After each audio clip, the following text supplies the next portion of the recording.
Is your PS4 controller blinking blue, refusing to connect, and ruining your game time?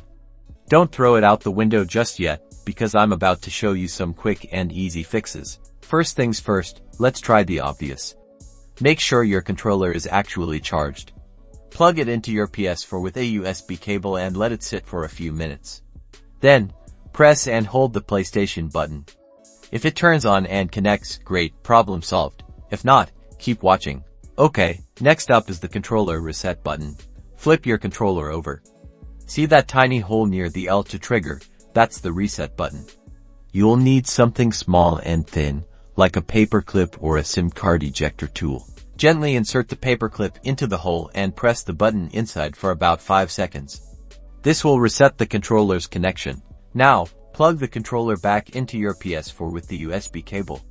This is important. It needs to be wired for this next step.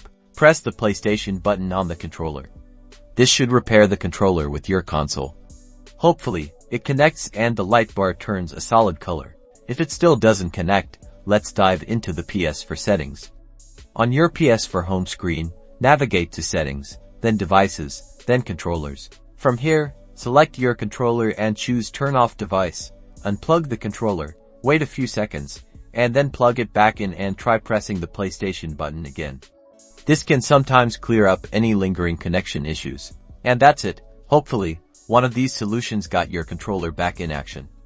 If you're still having trouble, it might be a hardware issue. But give these steps a try first. Good luck, and get back to gaming.